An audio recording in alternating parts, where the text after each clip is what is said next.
Hi, and welcome to Conversations with B'rith. I'm CEO Dan Mariaschin, and today's episode brings us a story of grit, identity, and conviction on and off the field. My guest is Yaniv Bazini, a rising star in the world of soccer whose journey from Israel to the U.S. is as much about purpose as it is about goals and glory. But before we get into today's conversation, a quick reminder. If you enjoy this program, subscribe to Conversations with B'nai B'rith wherever you get your podcasts and leave us a rating. You can also subscribe to our YouTube channel and follow us on Facebook to stay updated about all of our latest content. Well, in the wake of the October 7th terrorist massacres by Hamas, Israel has endured unimaginable grief and a surge in global hostility against it. From college campuses to soccer stadiums, standing with Israel has often come at a cost. At the University of Vermont, Yaniv Bazini became a leader and a playmaker, helping the Catamounts to win their first NCAA Division I men's soccer championship. But what captured the headlines wasn't just his performance. It was a moment of pride, wrapping himself in the flag of Israel after a critical win just weeks after the October 7th attacks. In a climate where many shy away from expressing support for Israel, Yaniv has chosen not to stay silent and instead to stay true to who he is.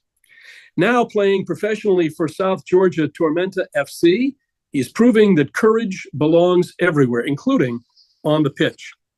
In our conversation today, we'll talk about his journey from youth soccer in Israel to an NCAA championship, what it means to wear your identity in the spotlight, and how faith and focus have shaped him both on and off the field. Yaniv, so glad you could join us, and congratulations on the championship. Thank you so much, and thank you for having me here. I'm so happy to be here. Well, you grew up playing soccer in Israel. What first drew you to the sport, and how did your early years shape the player and the person that you are today? Because you started very young. Well, I started, I think the first time I kicked the ball was when I was five, maybe a bit later.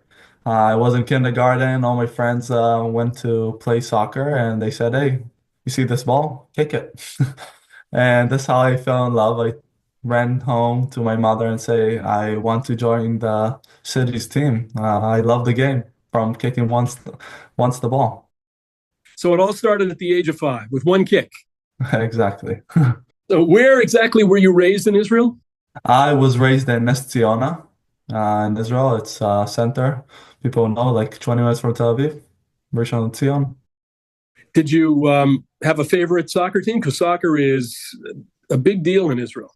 Well, I was a Hapoel Tel Aviv fan growing up, but after a while, like I started to be focused on wherever I play. So I played in Hapoel Rishon LeZion. I moved from Sektia Ness Tziona to Hapoel Rishon LeZion, and yeah, there was my youth, so I was supporting my team. So let's go back to the age of 5 and on. When did you realize that you had exceptional skills? And did your family encourage your early love for the sport? Yeah, they encouraged everything that will put me out there with my friends and to make me feel successful and build a confidence. And they just supported things that I love. And it started with soccer, and sometimes I also go to a handball or basketball or tennis. But after twice, three times, five times, I'll just say, yeah, I think I'll get to stick to soccer again. And yeah, it just was love from the first sight, I'll say. Well, I'm sure that you had good coaches, obviously, that must have helped you along the way. Now, you also served in the IDF. Did that experience impact your mindset, both on and off the field, in terms of discipline and how you attack your game? Yes, I'll say so, because it's a great experience that get like you need to give a little bit more than what you have, and it's like not the industry that you really have a lot of say and what you think and what you believe is maybe you should do. My positioning, it would be like small things, but I will just need to go through my command and then maybe give my piece of advice, maybe what we can do next time. So it's a lot of things that you learn that you can take it to the field, how to be silent, how to work as a team, and how to listen to the coach, of course. Now, soccer it is the international sport. So what made you choose the United States to play college soccer? I was so I need to do a background story. Like I moved from, like I said, from Ness Ziona to Rishon. That was back in the days, one of the best youth programs of soccer, and I worked my way up.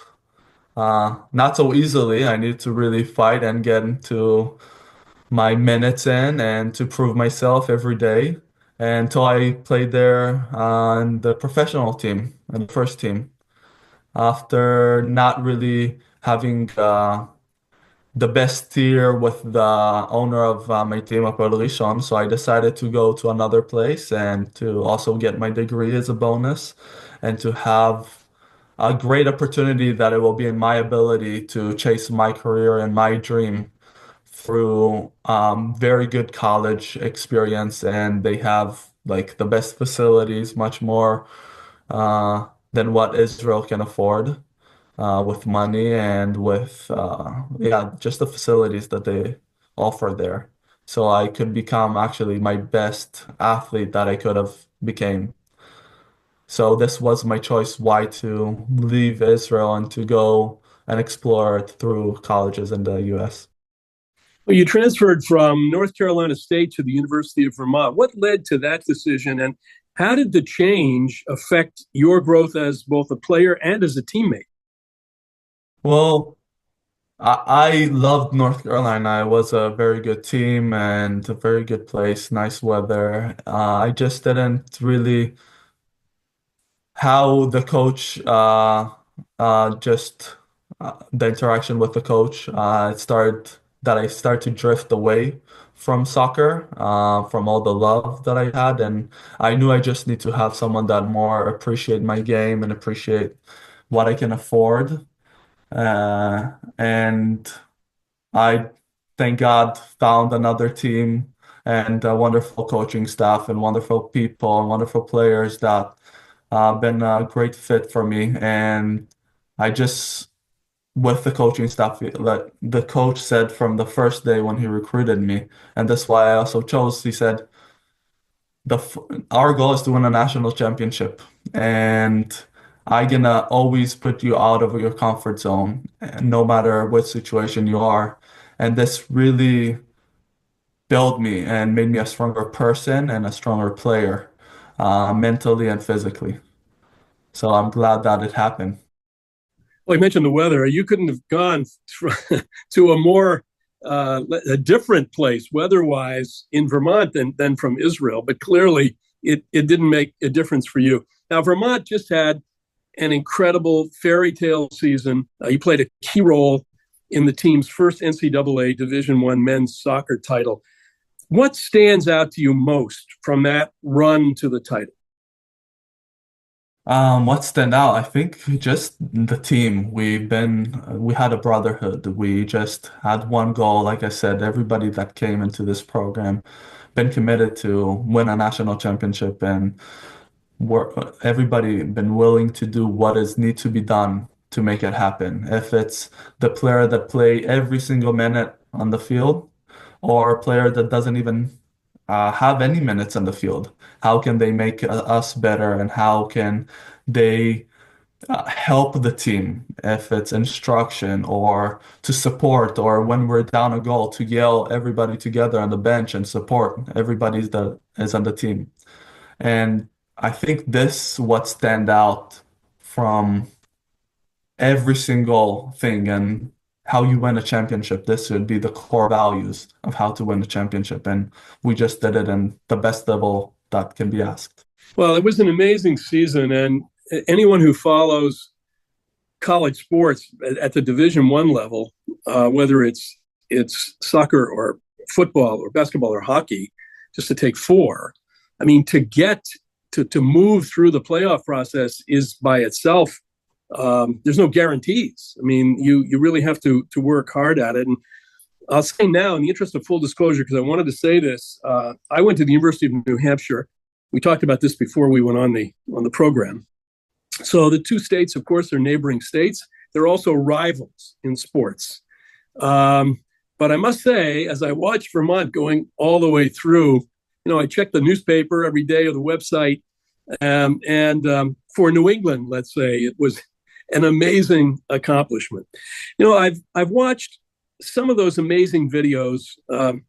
Your ball control, your goals, the way your team celebrates with you, which you just mentioned.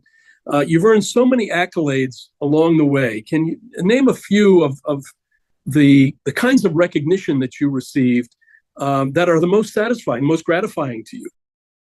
Um, thank God I got quite a few in the past year.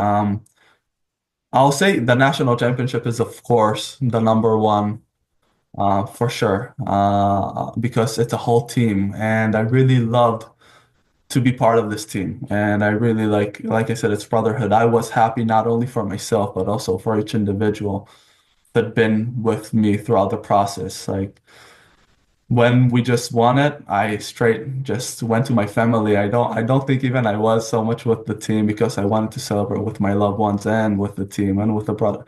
It was just an amazing feeling. But yeah, individually I got like team of the tournament of the NCAA tournament, team of the conference tournament. I got the Mac Herman watch list in the beginning of the season, that it's like the Golden Boot, the Golden Ball for college, that it's a great honor to be part of. Individually, it was a great season, and team, it was even better. Well, switching gears somewhat, just weeks after the October 7th attacks, in an iconic moment, you wrapped yourself in the Israeli flag after scoring a crucial goal. What was going through your mind at that moment? Was it just a natural instinct? Because it seems that this was, wow, that was, it was of the moment. Tell us about that.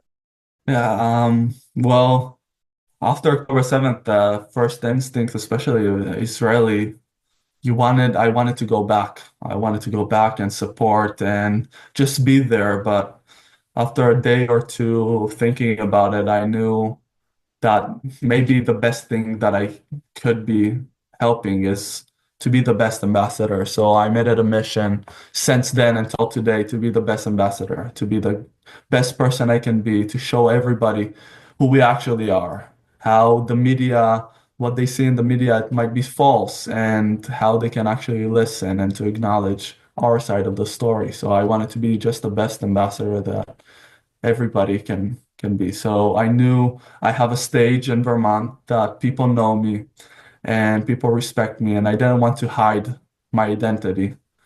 And I wanted to be proud and to give the people back in Israel that are risking their life or in danger just a little bit of power. And I know that it helped a lot, like my friends, to see it and it really give them a little bit of joy and after all this darkness. And it was like for me the obvious. So I brought the flag to the field. Even the game before, I did not score. But the game after that I did score, I immediately I got emotional. You can see it on my face. Just wrapped it around the Shema Israel, showed it to the camera, the Israeli flag. It was a tough moment. Even I got subbed out after 10 minutes. It was 10 minutes left. We were up, and I just went to the bench and just cried because so much of emotions and mixed emotions about we have still until this day hostages and so many people died and just the way it was, and it still hurts. Well, have you encountered any pushback or misunderstanding about your decision to visibly represent your Israeli identity? Um, well, there's people that maybe questioned it. Why do I do it? Or why is he playing? Why is there Israeli player playing and the team? I believe so, but I didn't really try to pay attention for it. I knew I will be the people that hate me because they just hate me, and we know it. So I just need to move past them, not to give them the power to control my actions. And like I said, I want to be proud from where I'm from. I want to support in every way I can.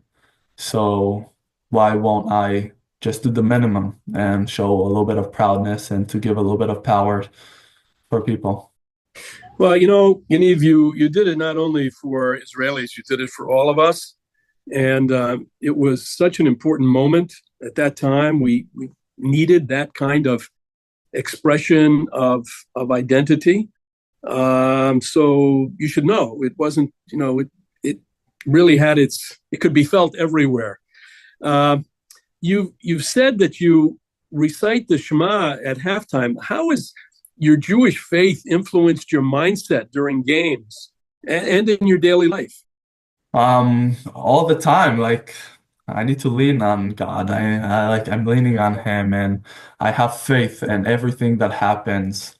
It happens for the best, and it's part of the way that He brings me through it. I actually just talked about with one of my friends here, not Jewish, but just a faith that even if it's not goes my way or in a different way, why did it need to happen? Why do I go through this day or through this team? Because I needed to meet this guy, maybe. Or maybe I needed to go through another maturity situation to learn more. And it just every day, I have someone to lean on and to believe in and to have faith. And God is with me all the time, and I'm there to thank Him every single time I can. I'm sure the Jewish community in Burlington was very pleased and proud to have you on campus and in the community. Can you tell us about that? It was amazing. First of all, when I went to Burlington, I did not know that it was so many Jews there. I said I'm going to a small town in New England, freezing cold. I know there's Jews in New York and Boston and Miami, LA, like, but a small town in Vermont, no, no chance.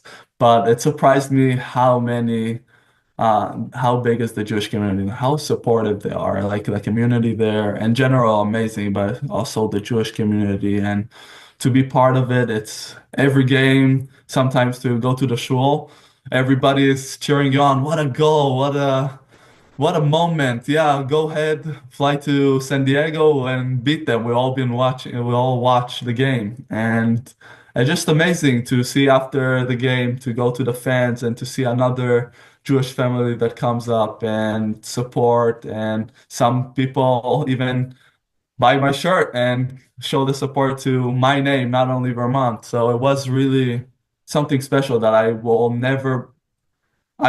don't have the words to even say how thankful I am and how much gratitude I have to every individual that just been in this path. If I met them or if I didn't, I just saw so many people in this community that just give me a push from the back and supported me. It was amazing. I'll be forever grateful. I can relate a little bit to it because when I was a kid growing up in New Hampshire, and I was always interested in what athletes were Jewish, and kind of followed that, actually followed all the way through my life. And the big Israeli soccer star at that time was Mordechai Spiegler.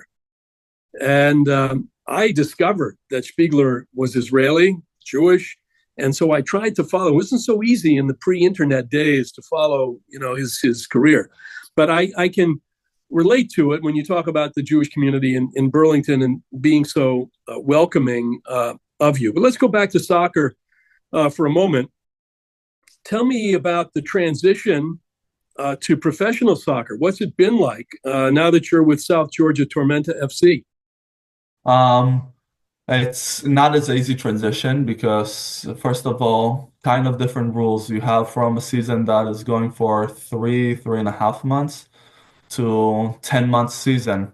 So it's a very long season. You have a week break most of the time between each game. So you have a lot of time to develop. It doesn't need to be in a hurry. like in college. So you need to get adapted to it because I'm used to just go and go and go and go because we don't have time. You have a game, you have in a couple of days another game. So there's no time to rest, time to learn. So we don't have time for anything. We just need to go. So here you have more time to relax, more time to work on yourself, more time to work on the team, and to wait a bit longer until the team chemistry is really happening. So this is the mental part of how the transition is happening. But I believe that I was ready to do this jump from a collegiate athlete to a professional athlete. I've been working all my life to this moment, so I think I was ready for that, and I am proving, and I'll keep proving even more. Looking ahead, because you always have to look ahead, what are your hopes for your soccer career in the next few years, both professionally and personally? What is my goals, Yeah, basically? where do you see your career headed? Well, my career, I see my career ending. I will be one of the best Israeli soccer players that will be. I will guarantee to work the hardest and the best way and to make sure that my body is capable of it. And I'll bring the best vibe all the time. So, yeah, I see myself in Europe and play in the best levels, Premier League and the Spanish League, maybe Italian league, through the US though. Yeah, that's why I chose from to go from Israel to the US to the through the US. So I know I will make it there. I just question when. If there's one message that you hope young Jewish athletes or anyone knowing about your story take away from your journey, what would it be? Keep believing. Always keep believing. It will always be the people that will doubt you and think you can't. So how you can be a bigger voice than all those people, because it doesn't matter what other people think about you. It only matters what you think about yourself and how you can push yourself to your limit. So I'll say how I made it to pro. It's because I believed in myself, and thank God I had a family that been number one supporters to help me with that. But that's how I made it, and how we I got the national championship, as like we got a national championship because we believed. So keep believing. So I'll conclude. I have a few brief, rapid fire questions. These can be short answers, but we're interested. Favorite athlete in Israel growing up? Who was your favorite athlete? Favorite athlete? I'll say Gili Vermont. Okay. Go to Israeli snack or comfort food after a game? What's the first thing you reach for? Pizza. I love pizza. Most memorable place that you played soccer in Israel, the US, or anywhere else? And Teddy, the in Jerusalem, the stadium. It was my first performance in the first team. Most inspiring message you've received since making your support for Israel public with that, wrapping yourself in the flag? I was a kid that DM'd me on Instagram not long ago and said that he was so happy for me, but he learned so much from me, not only because my hard work and how I got there, but also because how I am so faithful to God and how I'm not afraid to show my identity and my religion. And he got encouraged from it to show his religion and not to be afraid that he's Jewish from anti-Semitism or stuff like that. That was the most amazing message that I could have got. Well, certainly you're a role model. You're a role model for these youngsters and for all youngsters, actually, in terms of this great story that has been your life's journey. Yaniv, thank you for opening up, sharing your story with us. Your story is not only inspiring, it's a reminder of what it means to lead with heart, to stand firm in who you are, and to represent something greater than yourself. And we wish you all the best this season. We'll be rooting for you. not just for you and your team, but for everything that you represent when you step on the pitch. Thank you. Thank you so much. Well, that's it for today's episode of Conversations with B'nai B'rith. A big thank you to Yaniv Bazini, and to our listeners, thank you for tuning in. Remember, the conversation doesn't end here. Share this episode with others, post about it on social media, or leave us a comment or a rating. And to stay updated, follow or subscribe to Conversations with B'nai B'rith wherever you get your podcasts. And be sure to subscribe to our YouTube channel and like us on Facebook for more great content. We'll be back soon with more important discussions on Jewish history, culture, and issues that matter most to our community and beyond. But until then, this is your host, Dan Mariaschin. Take care, everyone.